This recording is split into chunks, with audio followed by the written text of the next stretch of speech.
अब हम जैसा मिलीलीटर को लीटर में बदलने के लिए था, 1000 मिलीलीटर बराबर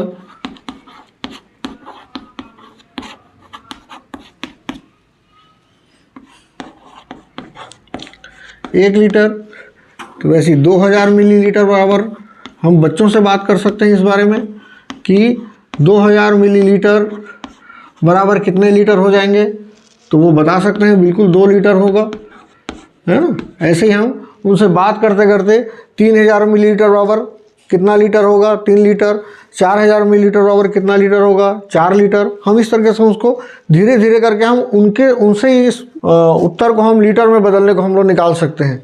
लेकिन जहाँ पर ये स्थिति आएगी क्या वो 1000, 2000, 3000 के या 4000, 5000 के बीच की जब संख्या मिलीलीटर में होगी तो उसको बदलने का तरीका थोड़ा सा से हमको बताना पड़ जाता है।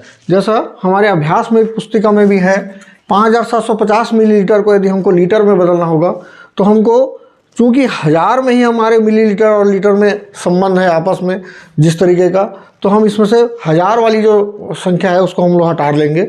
जैसे इसमें 5750 मिलीलीटर है तो हम इसको 2 भागों में लिख लेंगे, 5000 धन 750 मिलीलीटर।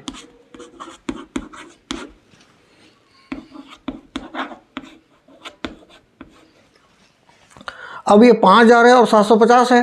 अब चूंकि हम बच्चों से निकाल सकते हैं 1000 मिलीलीटर बराबर 1 लीटर होता है, 2000 मिलीलीटर बराबर 2 लीटर होता है, तो वैसे 5000 मिलीलीटर बराबर कितना लीटर होगा, तो हम उससे पूछ सकते हैं 5 लीटर, 4 लीटर, 3 लीटर, जो भी संख्या हमारे पास होगी उसके अनुसार।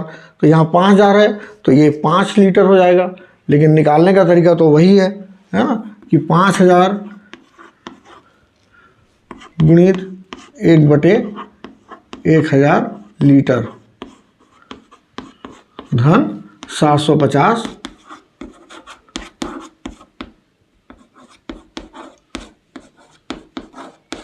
मिलीलीटर। अब हल भी करना है तो ये वैसी है, भाग करने अगर बनता है तो 1000 एकम, 1000 पंचे 5000, या 0 0 से हम काटना उनको सिखा सकते हैं तो 0 0 से काट के सिखाएंगे, और ये हो जाएगा 5 एकम 5 लीटर धन 750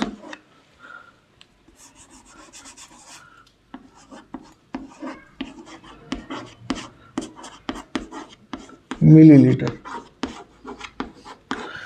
तो जो हमारी संख्या है 5750 मिलीलीटर, वो है 5 लीटर 750 मिलीलीटर। हम इसको लिखना चाहें तो बिना धन के हम लिख सकते हैं 5 लीटर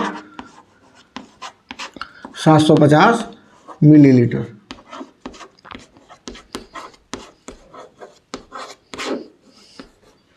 इस तरीके से हम मिलीलीटर को लीटर में बदल के हम उन बच्चों को बता सकते हैं बड़ी आसानी के साथ में, है ना।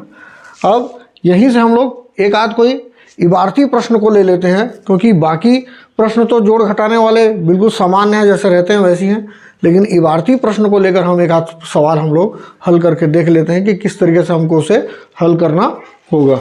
जैसे हमारे इबारती प्रश्नों में एक सवाल है, एक केतली में 2 लीटर चाय है, उसमें से 500 मिलीलीटर चाय पी ली गई, तो केतली में अब कितनी चाय बची है ना।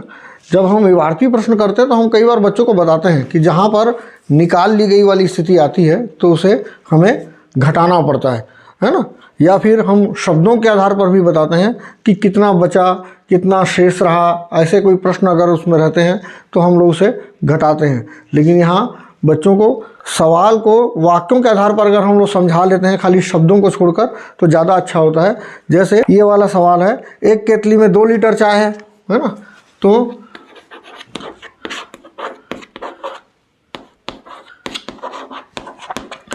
केतली में है चाय 2 लीटर,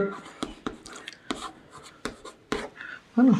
2 लीटर मतलब अगर हम इसे मिलीलीटर में अगर प्रदर्शित करते हैं तो कितनी हो जाएगी, क्योंकि 1000 मिलीलीटर बराबर 1 लीटर होता है, या 1 लीटर में 1000 मिलीलीटर होता है, तो 2 लीटर में कितने हो जाते हैं, 2000 मिलीलीटर। इसको मिली लिख रहा हूँ जगह की शॉर्टेज की जगह से, 2000 मिलीलीटर हो जाएगा, है ना। अब यहाँ हमको बोल रहा है उसमें से 500 मिलीलीटर चाय पी ली गई, चाय पी ली गई का मतलब क्या है कि उसमें से चाय खत्म हो गई, है ना। 500 मिलीलीटर।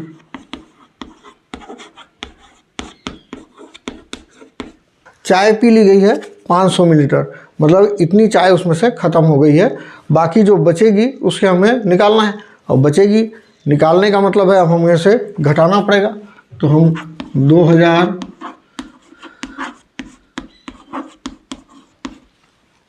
मिलीलीटर में से 500 मिलीलीटर हम इसको घटा देते हैं, है ना। और घटा के निकाल लेते हैं। घटाना तो हम हमारे बच्चे 5वीं वाले तो जानते ही है। 0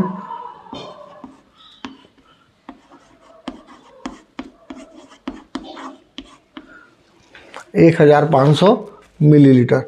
इस प्रकार से हम या बाद में यहाँ उत्तर में हम लिख सकते हैं कि उत्तर बराबर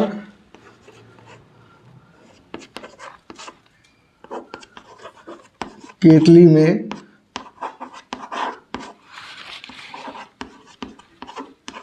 1500 मिलीलीटर या, है ना, 1500 है तो चूंकि 1000 मिलीलीटर का 1 लीटर होता है तो हम बोल सकते हैं 1 लीटर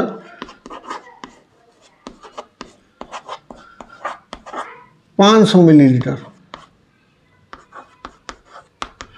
1 लीटर 500 मिलीलीटर चाय बची। यहाँ थोड़ा सा इबारती प्रश्नों में ऐसा है कि आप जितना चीज़ लिख के दिखाएंगे बच्चे उतना वैसे ही वैसा लिखने की भी कोशिश करेंगे और वैसा उनके समझ में भी आएगा। और जब ये सब इबारती प्रश्न परीक्षा में आते हैं तो कई बार बच्चे सिर्फ घटा के लिख के छोड़ कर आ जाते हैं। तो जो भी जांच करता रहता है वो निश्चित रूप से इन लोगों में जब वो देखता है कि सिर्फ घट के लिखा हुआ है तो वो निश्चित रूप से इसमें जब नंबर देने की पारी आती है थोड़ा कंजूसी करने लग जाता है। तो कोशिश करना चाहिए कि हम इसको पूरा के पूरा हम इसे ऐसे ही एज इट इज़ लिखने की कोशिश करें, जिसे सवाल देखकर ही समझ में आ जाए कि किस तरीके से वह बन रहा है। ऐसे ही है इसमें सवाल। अगर बाकी भी सवाल इसी तरीके से अगर देखेंगे तो हम जो भी सवाल है वो हमारे या तो गुणा के हैं, जोड़ने के, घटाने के हैं। बस लीटर और मिलीलीटर की स्थिति रहती है जो हम लोगों को बच्चों को यहाँ पर समझाना है। तो यहाँ तक हम लोगों का ये अध्याय हमारा इस तरीके से हम इसे ख़त्म कर सकते हैं। और जो भी सवाल बच्चों को नहीं समझ में आता है उसको हम बताकर उन्हें क्लियर कर सकते हैं। उन्हें जहाँ भी उन्हें डाउट होता है, जहाँ भी उन्हें शक शुबा होगी, उन सब को हम लोग क्लियर कर सकते हैं।